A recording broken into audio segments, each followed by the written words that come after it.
Yeah.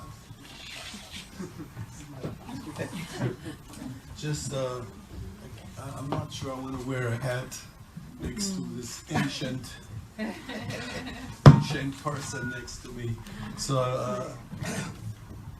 for out of respect, I shaved. I did everything to come here. I was for me, it's one of the best highlights of our experience here at Sankofa, especially when we think about the battle of image war, the battle of visual war. In that, we know all along, and I've always told my students, there are these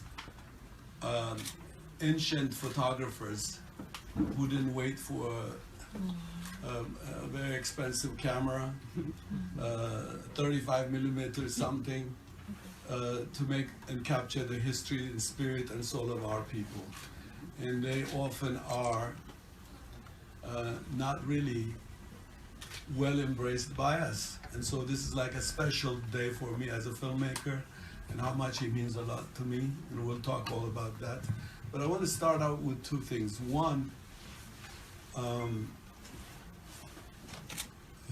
there's a quotation that I want to read first, because often African Americans in the Americas, or the whole, all the way to Brazil and the Caribbean, always we have to be dealing the issue of, and I'm speaking about the continental struggle, more as an African who was born there, having come and got to know and be embraced by the African American community. Often continental Africans have this arrogant position towards African descendants, to a point where we have to literally be involved in questioning their Africanity. It's always, I've seen it in Ghana, Burkina Faso, I've seen it in South Africa, I've seen it in Mozambique. Oftentimes, Africans from the America have to do so much somersault to be accepted by the very Africans who, some even participated in the deportation and exile of our people. And so it's always been a hurting issue for me for a long time, especially from 1978. And then I read this brother who actually, in a very sassy African-American way, puts it this way. We Africans, we are Africans not because we are born in Africa, but because Africa is born in us. To me, it's like the most fundamental. It makes we, especially we the Africans, the arrogant ones, the undeported ones, take all our rights for visa dispensation. And, but you're not African because you don't speak Amharic, you don't speak Wolof, you don't speak this tweet, etc. So for me, this brother just said it. Hey, I'm not going to ask you for visa, for approval. I'm African. Right. And I felt it speaks for all the Africans who, throughout the American experience, fought and died to defend their African soul and spirit. And he best expresses it for me. The second one is when I was, at one time, I'm always, whenever white folks are in trouble in the cinema world, I'm always invited to judicate. The foreigner Ethiopian can come, let's see, he's always a troublemaker, but let's forgive him and bring him in. And there was a time when we were honoring young people to give them grants. There was, it's called Independent Television Film Organization. It's a well-known organization, and they were honoring young people. We adjudicated their scripts, etc., films they made, to give them $5,000 award, and I was heading the jury. And Gordon Parks, it's named after his Gordon Parks, the great photographer. So before him, a lot of folks talked about him, including liberal whites, especially the one who was in charge of the Directors Guild. And he spoke about him, how much,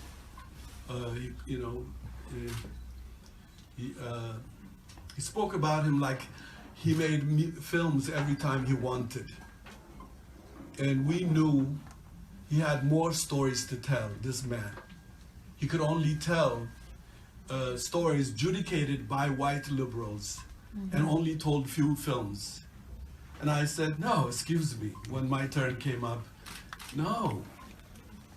Here we are in his name, we can only give young people $5,000, and out of 5 of them, only 2 are going to get it. And it's illustrating the contradictions of the battle of this image making. And for me, I said to him straight, looking him in the eye, I said to him, listen, my brother, there are more movies than you, multi-talented in script writing, in music, in still photography, And I said to him, there will be black kids, I don't know when, that will come into this world, and they will take and make a whole feature film out of your single photograph. Single photograph is an epic story. They will make a movie for you. But you didn't have it the way you should have it.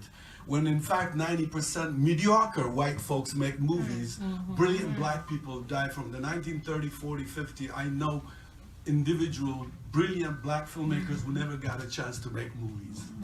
So I say the same thing about my brother here.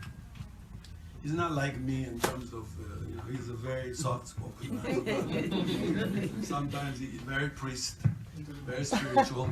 And so I want to say, in his work, especially those of you who are into filmmaking, in each frame, in each still,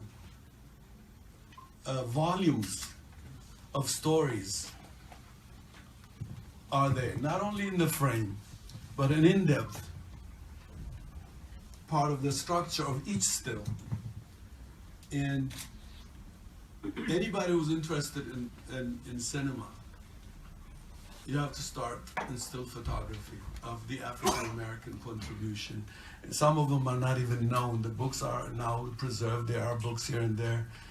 The one with the, South Carolina, they found this book from a basement, the negatives, and they made it as a chicken in the cover with a little boy holding a chicken. Very powerful. And you can tell some folks did do their job, depicted and left the negative, and it's up to us to preserve it. And it's very unfortunate also we're not good in preserving. But for many filmmakers, Chester would give you mood. Every picture he fired, in my view, begins with mood. And he's also very a prankster, or what is that? There's a name for it. But sometimes you look at his picture, you think you're in Africa, but you're actually in Mississippi or somewhere in Brazil or Haiti. You'll be confused, and I'm glad he does that, because it hits stereotype of black people within black people. You look African, and suddenly, what is African looking? And it's a lot of our own destabilized mindset is challenged in the way you juxtapose images. And for me, that itself is educational. You're startled. You look, and you are somewhere. You think in Mali, but you are in Mississippi. You think you are in Mississippi, but then you are in Ghana. And also, the spiritual power of his photography is mind-boggling. So I don't want to just talk, it's not about, I wanted to say those things, I don't know how much they mean to you, but to me, you are a wealth. Our young people have to study your image. I make some of them do that. I do that. I make them study each picture. If they don't study still photography, I don't deal with them. In fact, in Egypt, Luxor, Egypt, The first is, and I'm going to expand it now more with that. And I was hoping to invite him there, but we'll do it next year. It was late when when the idea came to me, because he tells a story, and he's like, it's not a photographer he tells emotional story, moody story, and it makes you meditate. And so what I want to know, because this is what we are supposed to do, I want to know in terms of when you frame a picture, what is your state of being when you fire that rifle, that lens? What state are you in? Well, to answer that, is several levels. Obviously, the first state I'm in is one of appreciation,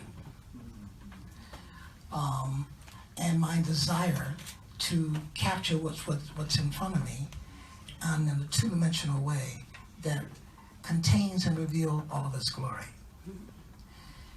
Thirdly, as I learned from my mentor, Romy Bearden, that I've learned to use the tool of water as my zenning tool. So I see myself as water when I photograph, so that it allows me to be something that does not have pressure, that does not interfere, and that has the ability to circulate and just to absorb what I'm working with from all angles and all dimensions. Well, let me then back up, and then I'll come back to this whole visual discussion. I know for the film that's very important. But let me ask you, when you, and let me paraphrase it this way. I met once a brother somewhere in South Carolina, and he kept saying Ethiopia, and I said, "Oh, you know Ethiopia?" And he said, "Well, I grew up in a church where it's mentioned every Sunday." So what is your thing with Ethiopia? How did you know about Ethiopia? And was there a confusion in your early exposure to Ethiopia? Because you went a lot, you go every year there. I know that. So did you hear Africa and Ethiopia juxtaposed together, or Ethiopia was first just a spaceship? Well, it's sort of interesting. At Tuskegee, I had African friends, and there was also the movement after Black Power movement, African Studies, I was very much involved in. And my first trip to West Africa was 71, but my first trip to Ethiopia was in 73, when I also went to Egypt that year. And I wanted to go to Ethiopia because in the 60s, I was faced with two things. First of all, we had just elected the first elected sheriff in all of the United States out of Macon County. And then going about to select a mayor for Tuskegee. And one of the things that we were always coming up against was the resistance of whites who were saying that black people really do not have the ability to rule themselves. So part of me was looking, because I was curious to see, well, what do African heads of state look like? And I noticed that there was a 10th anniversary meeting of the Organization of African Unity, and that year it was being held in Ethiopia. So I went to Ethiopia and spent a couple weeks in Ethiopia, photographing mostly all in Addis. I went out to Nazareth for a short trip. But I was there long enough to appreciate, by photographing all the different heads of state arriving at the airport and going to African Hall and staying in a hotel nearby, and getting an appreciation that, this is a living example that African people can rule themselves. And that was what I was trying to show and see. And that's where I made that picture of mine of His Majesty that opens up the book and Field of the Spirit at Africa Hall. But while there, I really became struck with the feeling after traveling to West Africa that was something different about the Ethiopians. I know the Ethiopians will probably say, and it's true, that part of what they don't have is the legacy of oppression, the legacy of colonization.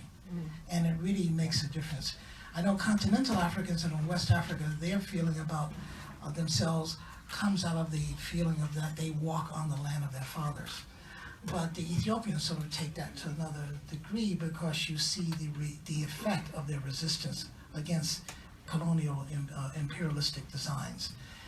And there's a certain kind of history about the Ethiopians, even down to history of war colleges, so to speak, as well as religion and a sense of themselves. And there's a sense of pride about the Ethiopians that I find is very unique. And so then I came back and I started reading more history and kept going back to sort of see for myself. Because, you know, what I didn't mention about my first trip to Africa is that by having African friends and reading African writers, I really had come to grips with the fact that 9/10 of anything written by non-African people had no validity. Yeah. Just totally dishonest. From their perspective, it made sense, but from a real perspective, it was very corrupting by nature. And the only way I could find, and I reached the limit, the only way I could find what was really authentic was to be able to make trips there myself. And that's what I did, taking the camera with me to look for my cousins, as I say, reflections of myself. And on that journey took me to Ethiopia in '73, and I just kept going back until the Derg came in power, and I stayed away. And then after the Derg left, I kept going back because for me it was such a rich palette as a visual artist to work. The people, the culture, the history, the landscape, the place. Oh, that's nice. And by the way, I'm going to open it for all of you, so don't be oppressed. It's not a dictatorship here.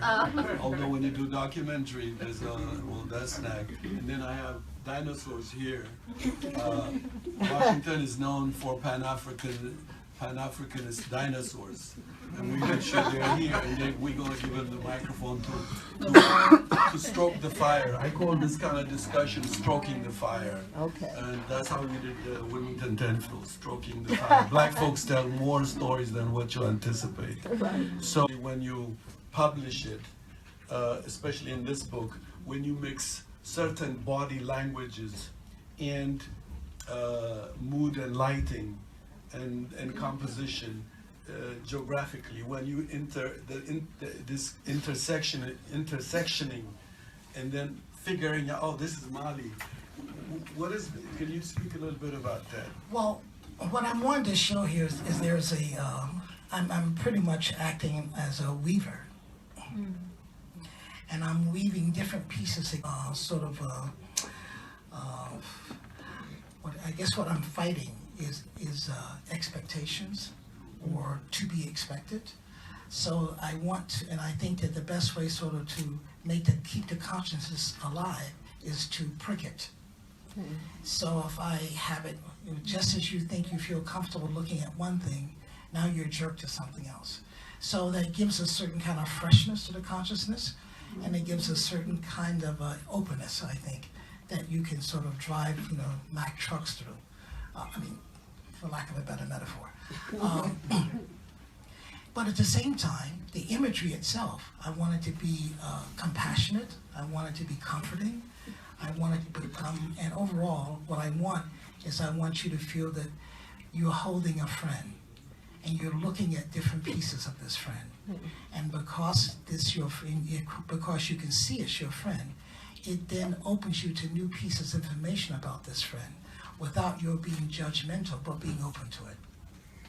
Because what I really want is for continental Africans and Western-born Africans to see that there's a thread that connects us together.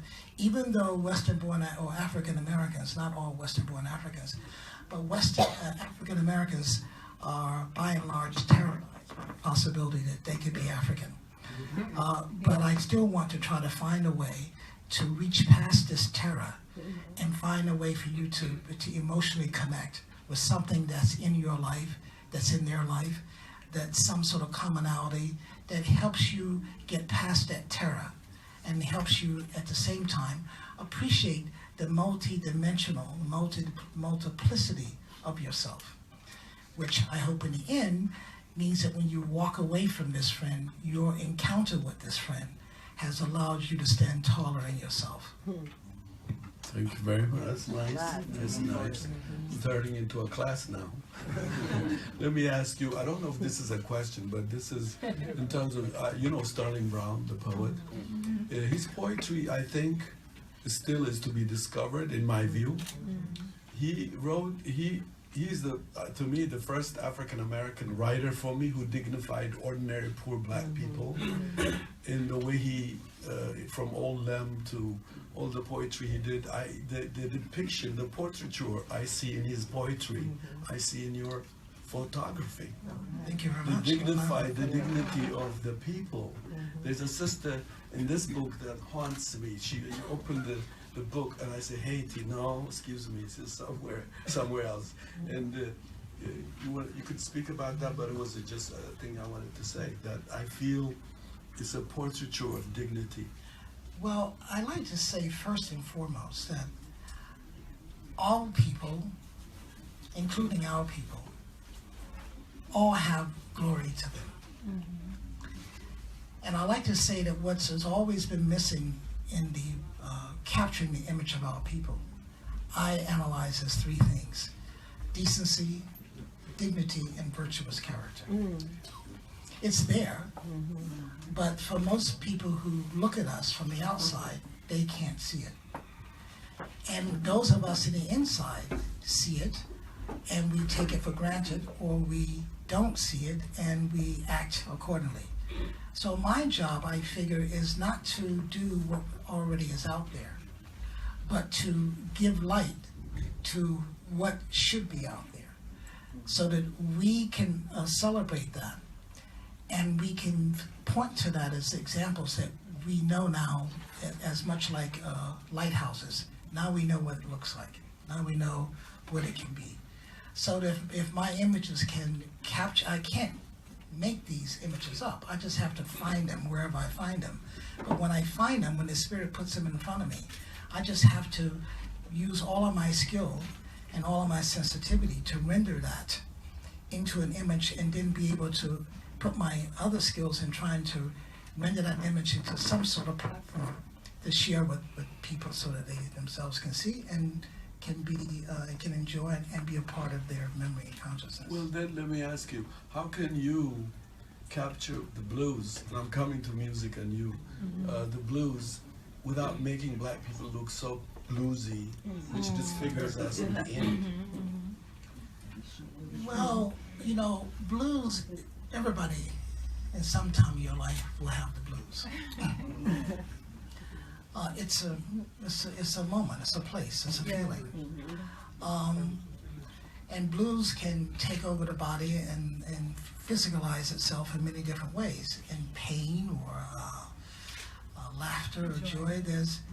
There's many, it has many different faces. I don't want to say that a real face of the blues can't be beautiful, because I'm not trying to beautify pain or beautify loss, but you know, it's a place, and that place is real, and we all hope that it will pass. I love blues. I tell my friends that the best time to love blues is when you're not in it. When you're not in the blues, then you know you can see it. I don't know. I guess, you know, for me in my life, in my memoir, I talked about a point in my life I was so depressed and I had blues and I considered suicide. But I delivered myself from that. With help, I delivered myself from that.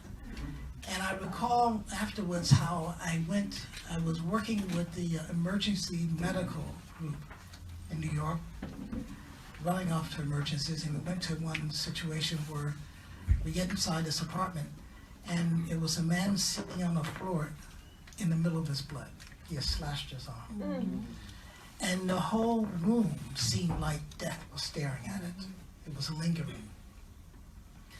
So if this had happened before I had considered suicide, I probably would have a very resistant whole thing to it. But afterwards, I could see that, you know, that was a certain level of loneliness and achiness that is real.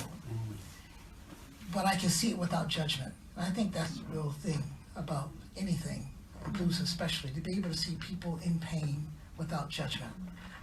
It's not an easy thing to do because, you know, we humans we worry that these things are contagious. So therefore, we don't want to get too close to them. And it's only when we reach a point that we can, you know, pain is kind of like wind. If you stand against it, it will blow you down. But if you turn to the side, it'll pass you. So the key is learning in life how to deal with that, and then learning to see that and appreciate it and how other people are dealing with it. Well, let me then, you know, because in terms of the blues, I think the disfigurement of the blues with the way Africa was disfigured is looked as felt sorry for me. What I found in blues personally was the fact that is a very, resistance is encased in it. In Sterling's poetry and your picture and many African Americans who capture the resilience, the resistance without losing the painful experience of a people. Right, because you're not going to be drowned by this blues. The blues is real, but you're gonna wake up the next day. You're gonna get through this. Yeah. And I think I think it's a problem-solving device in that sense, because you really can't solve a problem unless you can identify it. And you can say, well, you know, this got me down and this is where, but, you know, I'm going to get over this. I'm going to forget about you or whatever. But I think in the process there is a message of deliverance, as you say. Mm-hmm. Well, to me, I think in terms of, like, it goes back to my argument with my students. You point a camera, it doesn't make, because you're black, it doesn't free you from disfiguring black people. Yeah. And often middle-class black people, I have to say, often their interpretation of the blues might as well be like the historical interpretation of Plantation School of Literature in terms of the blues. Well, that's unfortunate.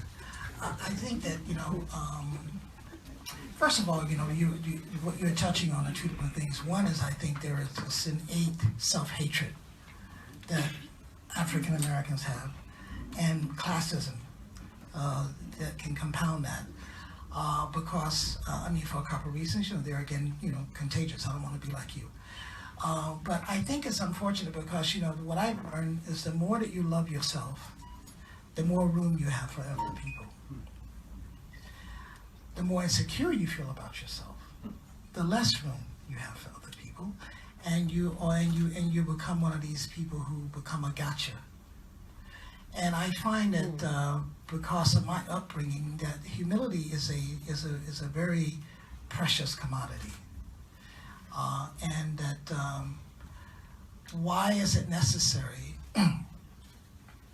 to assassinate someone else's character? Yeah. It does not bring you benefit.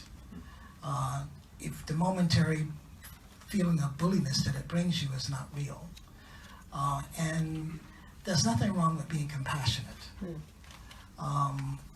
And I mean, there was the other day I was at my wife and I was going somewhere, and this guy, he looked like he was like ready to go to class, and he looks up and he says, you know, can you give me $1? And I said, well, you know, sometimes I do feel like giving $1 or whatever, but I just said, well, not today. And then I looked at him, I looked in his eyes, and I said, well, but good luck. And he said, thank you. I mean, you know, as opposed to ignoring him, you know, no, I'm not, it is my money, and you do have the right to ask, and if I felt like giving it to you, I would, but I'm not going to, if whether I give it to you or not, doesn't mean I'm going to rob you of your humanity. Thank you. Thank you, that was really nice. Yeah. You know, the next one I'm going to again bring you with a story. My daughter was in Cuba, not interestingly, as our revolutionary Fidel Castro was exiting, knowing this empire is going down as he predicted it, and she took a picture of these 3 or 4 black women, and they just put a fan in front of their face quickly as she pointed the camera, and she was very happy. They denied her their soul, their spirit. What is the process for you when you point your machine gun? What is the process, the thinking process, and over the years, did it go through some transformation and mutated to another approach? How much, when you point, how much time do you have for that mental thing that you have to do? Okay, two answers. First answer is no means no. If the spirit says, if no comes, and I accept, I'm very philosophical about it, I accept the fact that the spirit says, okay, that picture's not for you now. I have the rest of my life to live. Maybe that picture will come again. The other part is really body language, because you have to acknowledge someone's presence, and you have to ask permission. Asking permission does not mean vocally, but it does mean, but acknowledging their space. There's something about your physical movement that connects with the people to say it's okay. So my attitude is, since I deal with people, is that if you like people, you have to let them know that you like them. You have to also let them know what it is you appreciate about them. And that can be done without saying words. It can be done with a raised eyebrow. It can be done with the slant of the head. There are ways to do it. But it has to be done. I even went one year when I was trying to perfect my skill of body language. I went to live in the summer in a place where I could not speak the language. I went to Senegal. I could not speak French. I could not speak Wolof. And I spent the whole time making pictures. And making pictures, I could only do body language. And I'm here, didn't get beat up. But that, to me, is the most important thing, that a person, because when I lived in Ghana in '72, living in villages, I overheard people would say that, oh wow, somebody who's living in Europe saw a magazine, and they knew the people in the magazine, and the picture was, oh, it's not something, they made them look so horrible. So I realized that there needs to be another approach here. That's when I started taking Polaroid film with me. So I would go to a village, and the first day I would not bring my 35mm camera. I mean, I'm hiking from village to village in those days. And I would find someone to attach myself with. But if I didn't find anybody, I would just go around my Polaroid, and the first thing that would happen, every kid in the world will come out to have their picture made. So I'd make pictures of the kids. And the kids would see the picture, scream, run away. More kids would come, scream, run away. And then the next thing I knew, the same kids would come at me and want to pull me to go see their mothers or their grandmothers to make a picture of them. So I go and make a picture of them. They love it. And in the process, I'm seeing the whole village. And but most important is this: I have come not asking, but offering. But more importantly, because of that first summer living in Ghana, I have shown them how I see them. So the Polaroid becomes a bridge of trust. So then the next day I come out with my 35, and everybody else who didn't have a picture the first day come around. I said, well, there's no more of that film. So nobody cares. I've distributed enough photographs that first day that people and their cousins and their relatives are comfortable with me, that now I can just go, and I found a friend that I can hang out with, and I just go hang out. And every now and then I may see a picture. But I do the same thing. I ask, or I do body language. But what I'm really trying to establish, and it takes time to do this, I'm trying to establish a formula where I am not a photographer. I am a friend who happens to have a camera. So there's a different kind of a relaxation. I'm interested in their life. I'm interested in what's going on. I'm completely nosy, so to speak, but in a nice way, because I really want to know. And every now and then, I see an opportunity that there's a great photograph that's about to happen, and I make it with their permission. But the key here is, how do you make a picture without interrupting it? Right. So that's where the body language comes in handy, because you have to be able to convince someone, they have to feel it in their gut, that number one, you do not mean them harm with their image, and number two, they can trust you. And once you've sort of solved that equation in everybody's gut, that's really the bottom line, and then you're free to work. Well, you preempted me, but my question was going, but because I want you to hear it still. Africa, from the time drawing started, we've been the postcards, our mother's breasts, their buttocks, their breasts, their faces, their lips. We've been the most visually disfigured, exploited people. Vilified. Yeah, you can go to Europe, they still sell those photographs in flea markets. And when you went to Africa, what state of mind were you to make you be alert of because I've seen the ugly American could be an African descendant in Africa, going around and being the capital, I'm from America, and say, like in Sankofa, she says, don't you know I'm from America, you don't really. So would that trigger more stuff from you? Well, I think two things. First of all, I'm a person who don't put walls between me and people. But secondly, I went my second or third trip to Ghana one summer. I was lucky enough to receive a Ford Foundation grant for a project I was calling Transition of a Culture. And I had two of my references or advisors were very important people to me. One was Margaret Mead and the other one was Elliot Skinner. And Elliot Skinner, who's West Indian. I found that most of my African American male friends are West Indians. I see. And so Elliot, who was at head of the Department of Anthropology at Columbia at the time, he had been the ambassador to Burkina Faso. So I go into Elliot's office and ask him about my project and his reference, and Elliot looks at me, he said, well, you know you're not African, don't you? I said, well, yes, I do. I know I'm not African. I'm not one of those African Americans who got on the plane to go to Ghana in '71 and says, I don't have to take malaria pill because I'm African. And come down with malaria. No, I'm not African. I understand that. He said, well, the important thing about your going into a culture is that you are completely blind unless you study these books about what you're looking at. How do people express themselves in that culture?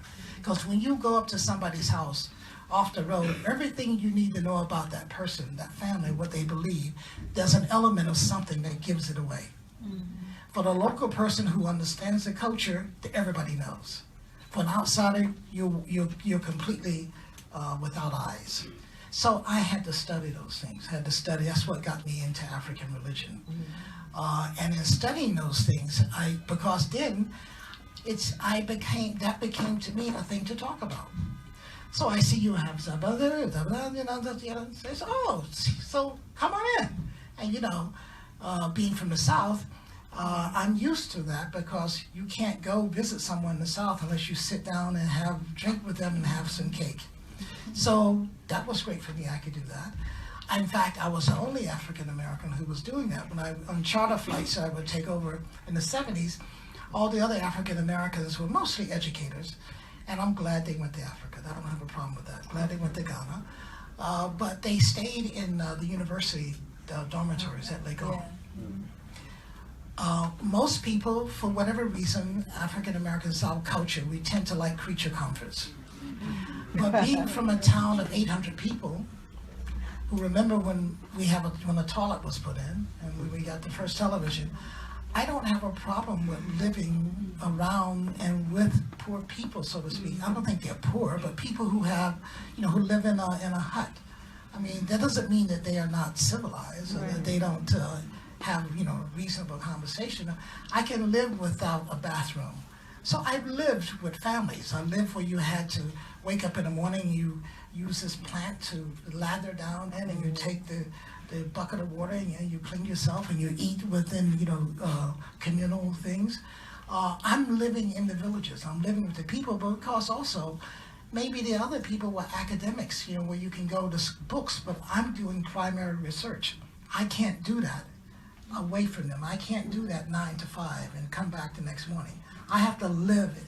I have to submerge myself inside the neighborhood, inside the community, inside the culture, and that's how I worked, and that's how these pictures came to be. Let me do my last question, so I can get here also get some dinosaurs to talk.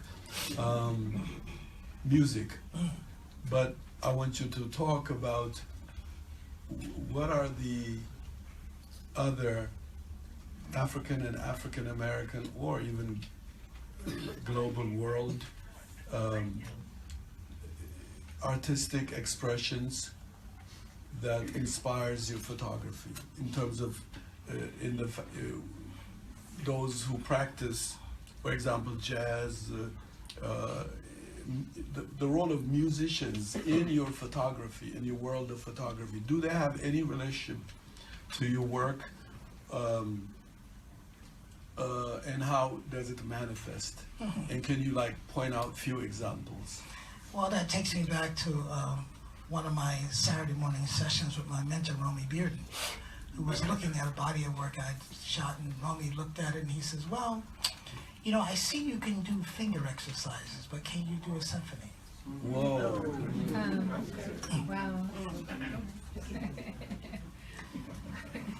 Wow.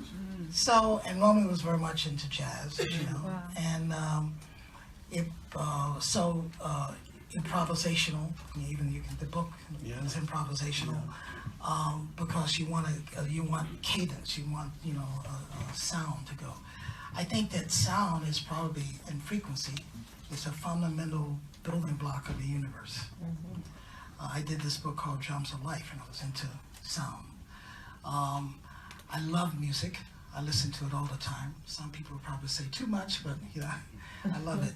And I was talking to Professor Greg, and I was telling him that, when hip hop, after R&B in this country, they used to make good music in this country. Right. So I grew up, my first introduction is, blues, gospel, and I went to Tuskegee to discover jazz. But my first summer job in Tuskegee was to go work for Motown. And my blood father and Barry Gordy were friends. And my job was, he found a job for me that was on the side that I really didn't have much to do, but I could watch everything. I mean, in the publicity department. And that's where I came, so I could watch people do things I never heard about before, arrangers, choreographers. And what I learned the importance of the arranger, how you can have you can have the music, you can have the lyrics, but that arranger just somehow drops magic in the right place, and you can tell it. So after R&B, to me, music in this country, people weren't producing music. But that was okay because going to Africa every year, Africans were producing good music.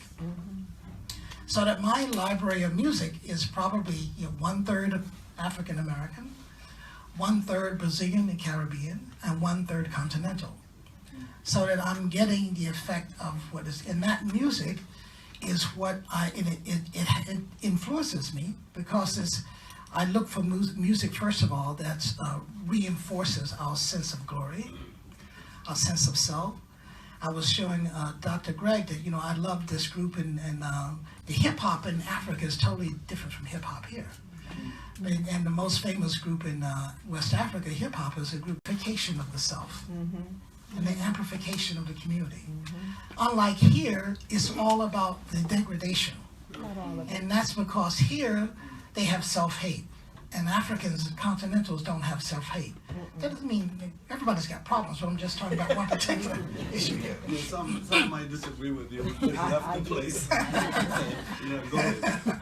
So music, I think, is something that sort of, it gives us, when we're down, I mean blues, it recharges the batteries. That's the word. And that recharging helps us make it to the next place. It recharges the batteries. It reframes how we see our experiences. It can contextualize how reinforce how we feel about things. But it's always pumping and it's charging, and we can walk away from that charge and benefit from it until we next need another charge. I mean, how many revolutions have people solved dancing to Michael Jackson? Whoa. Okay, I'm going to bring it to you guys, but I'm going to go to the second part of it, Egypt. I'm going to Egypt now because if you see his other new book, is straight about the whole battle to appropriate or take back Egypt. Unlike Africans who are not, I mean, outside Cheikh Anta Diop, most of us are busy watching CNN, and Africa's soul and spirit and tradition and culture is being claimed by other groups. So I want you to start the Egypt part because it's a continuation of the discussion. So I'm going to be very quick with this. I'm not going to. No, come here. I might ask one question. That's Okay. Professor Greg, serious man. Can I say it next to you? Sorry. All right, my man. Yes, so I'm going to be very quick. I came a little early so we could sit. Actually, I came to get a book signed. I have all, I think, just about everything that you published. But the one I brought was the one that deals with drums of black, of course, and black men.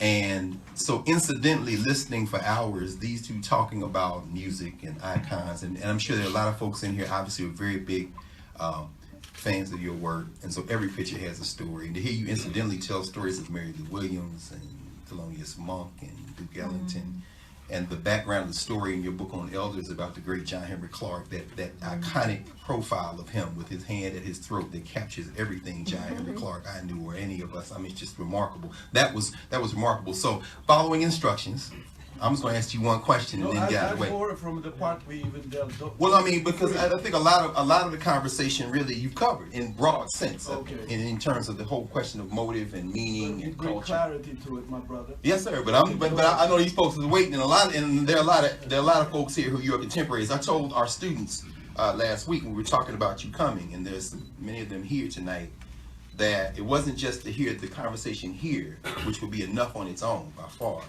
It was also because people who know you are here. And so for some of the young people here, to be you sitting next to somebody here that you probably want to listen, and it's important to get to that part so they can hear this organic. I just want to mention, using as a point of departure, one of the people that you all talked about, Duke Ellington. Many times when Ellington was asked, you know, what's your greatest piece? What's your greatest composition? And he might rear back and smile and say, oh, the next one. Yes, indeed. He's right. I'm thinking about that book that's closest to you, that's sharing the blue in your top, Ancient Nubia book. Which there should be no books left at the end of this in terms of people buying these books if you don't already have them.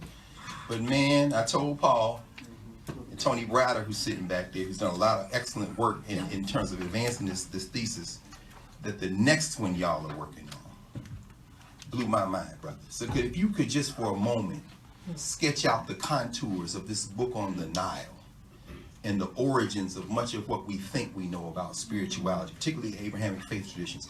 What led you to undertake that work, which in many ways extends the Ancient Nubia book, but really goes way beyond that to a kind of source? If you could talk for a moment about that, including perhaps a little riff on the connection between that and West Africa and the Asantehene. I don't know how much you want to preview, but I'm sure folks in there are like, well, what are you talking about? So now I'm going to be quiet. Okay. And please do that. My next book, this book, Ancient Nubia, actually comes out of the archives of my work on this larger project on Sacred Nile. You know, I find it troubling that Egyptologists stop at the border of Sudan, and that Africanists also stop at the border of Sudan. Neither one of them, one has an interest of not nigrifying the Egyptians, and the other one I think, is a timidity about embracing Egyptians. So, as one who studied Egyptology, been studying Egyptology since '73, my passion after photography is Egyptology. Trust me, trust me, he's not talking as a generalist. We went dynasty for dynasty. We got this whole conversation about Amenhotep III. This is not a lightweight on Egyptology. I'm just telling y'all on that. But go ahead. No, this is not a dilettante exercise. You've been doing this for a long time. So in my study of Egyptology, I've looked for, first of all, you know, before you can break a rule, you need to sort of learn them. So I've been learning Egyptology for decades, and I probably have one of the most expensive rare book collections of library on Egyptology, because you know, you get to a point that what's available in public is not really what you need, something else to go deeper So the key has been to, for me, as I look at the period of history of ancient Egypt, the 4,500 years or more of ancient Egypt, it's like an ocean. And so many people have dipped in this ocean, and the most likely dips have always been around politics, religion, and architecture. And I've had to sort of look to see where I can dip. And I didn't know where I could dip, but my mind kept telling me to go back and photograph antiquity sites in Egypt, Sudan, and Ethiopia. And after a while, it became to gel that what I was looking at was the original migratory corridor, the Blue Nile River, of the life of faith. What was the world before Genesis, and what's the world after Genesis? And how do those things come about? And when you look and study Egyptology, you know that the people believed in nature. The inspiration was nature. Divine dreams of divinity came out of nature. The definitions of divinity and how they relate to it, the ceremonies, all that came out of nature. So I'm understanding for decades that in Egypt and Sudan. But it took me 20 years in Ethiopia to get past the Christians and the Muslims to locate the people who believe in nature. Wow. And those people are the Oromo people, who are marginalized by the Christians and some, not so much by the Muslims, but it's going that way. So these people who didn't have, and in the beginning, 10 years ago, when I finally discovered them, there was very little written material about them. Over time, that has changed. So I had to do primary research. I had to start finding people that my wife and I could go and actually sit down for hours to interview. And I pay people. Like when I pay people to make pictures when I go to ceremonies. I paid all of these experts to sit and talk to us and help us try to find what is the central belief, what has been the habits of their parents or their grandparents, and how does this impact their life now, what they think is their heritage, blah, blah, blah. So finally, we've been able to pull enough together to understand the belief, the ancient belief of the people who believe in one God, one sky God. And they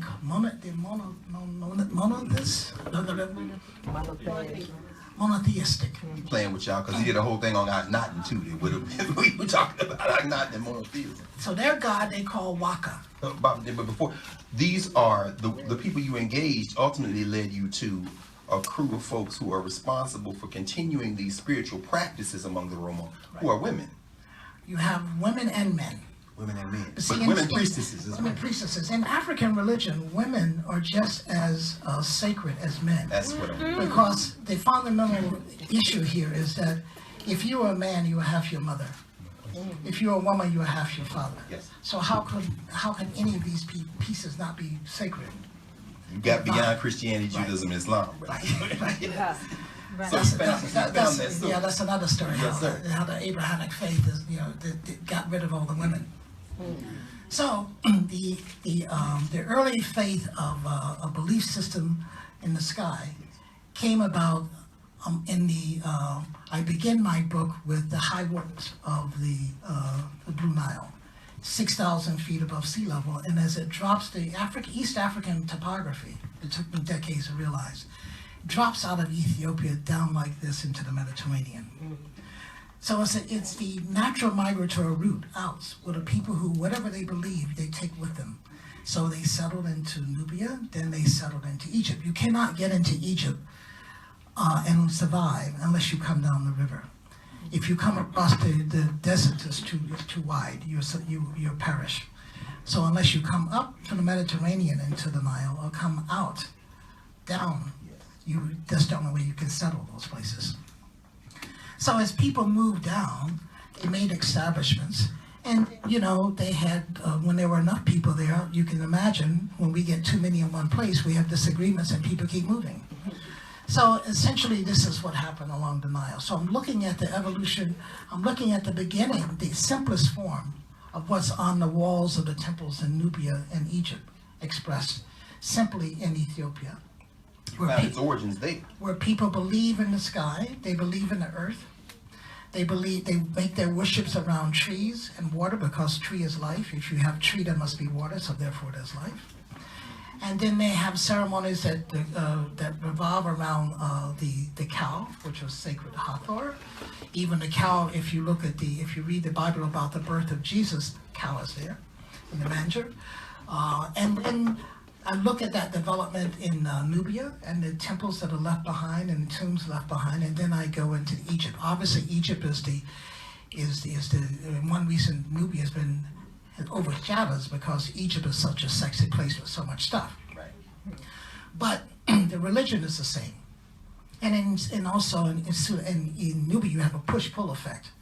You have the original effect of the simplified coming down, and then you have the invasions back and forth from Egypt that gives a pushback that they begin to accept more of the Egyptian beliefs that begin to overlay their beliefs.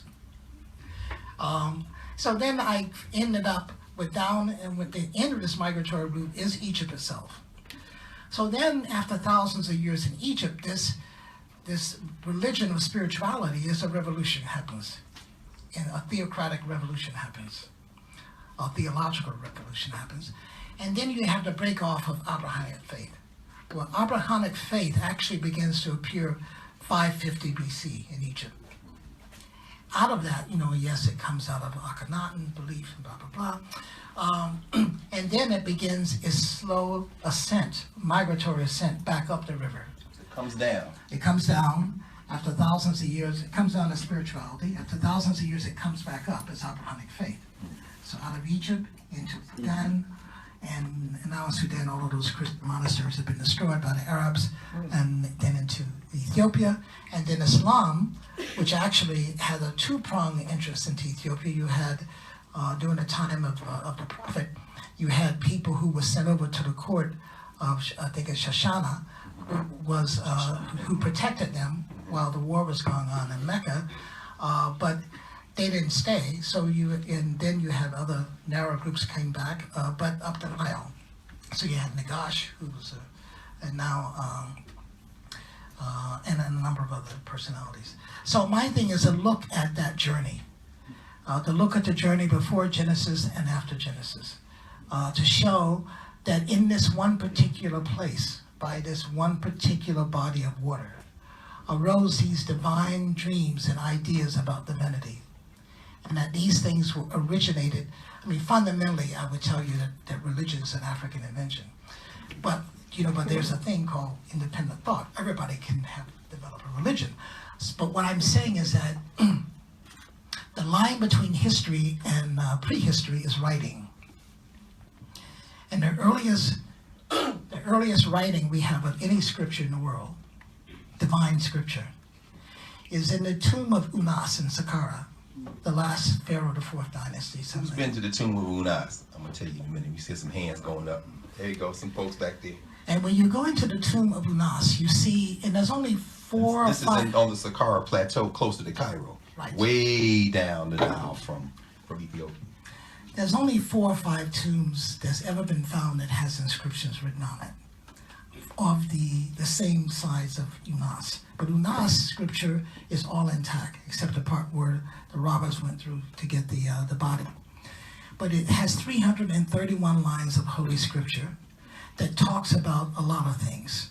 Talks about creation, talks about how the dead Pharaoh, how his soul ascends to heaven and rejoins with the spirit of the universe. So you see these paradigms that you can see in the Bible, that, Jesus ascended, 4,000 years before Jesus thought about ascending, pharaohs have been ascending. Yeah. In fact, when you study Egyptian religion, you see that there is no spiritual religious concept that's been invented. Every spiritual religious concept is an Egyptian invention that fits very well with us. And people will probably be horrified when you think about those, especially Christianity in its selfishness, like all religions and all powers, and its selfishness to be better than anybody else, pejoratively speak about the Egyptians as pagans. But what I find very shocking is these same very people have incorporated the chief pagan god in their religion. Which one is that in the Egyptian part? Amen. Amen is the final thing that you say that has gravity to it. You say it if you're a Jew, Hebrew faith. You say it if you're a Christian. You say it if you're a Muslim. There's something about the ancient Egyptian top god, Amen, which the glyphs just give us the letters. Egyptology, the language of Kemet is a consonant-based language. It does not have vowels. The same with Amharic. So you have to know which vowel to drop. It only gives you the consonant, the letter A-M-N. Now, the oldest reference we have is from Manito, the priest Manito, who used E. For the vowel placement. For the vowel placement. Possible vowel. Some people now use the U or the O, but we have the earliest source, we have the E. And we also have, because we can read the glyphs, the name of the pharaohs, like Amenhotep. So we know that E and Amen was the chief god in was a home. His home was Karnak, and the chief god of the Egyptians. So this word Amen, the spirit of Amen, has infused every religion since its founding in spirituality. There's something about it that's self-perpetuating, but there's something about it, and it's self-perpetuating because when you say it, you feel better. Amen. In that Alabama place where you and my mama from, that's how y'all get down. Holly, come on, man. Thank you, Bob. So we're gonna switch this out so folks can get over. Very good. Now we're gonna bring you, so you don't get frustrated. Excuse me. Let me just say one thing. You know, when I did Sankofa in '93 is when it came out. The end of the film is the spirit of the runaway or the struggling Africans going through Abu Simbel. And the biggest problem I had, except with Dr. Clark, was people didn't know what I was saying. What? Suddenly, slavery, and then we're Egypt? And I'll tell you this. I went around looking for that footage for days. Because for me, I was amazed how Africans, we deported, I always say, exiled from Africa, are in the forefront of the battle of reclaiming Egypt. Yes. I was dedicating my film Yes. in visual terms to this battle. Yes. To this battle. And I think what you heard now here is things we have, for example, this whole Nubian history, this whole sun god, the many obelisks we have in Ethiopia, neglected, falling all over the place, speak to what he was talking about. In the areas, even I think before Aksum was appropriated, was part of that symbol that he was talking about.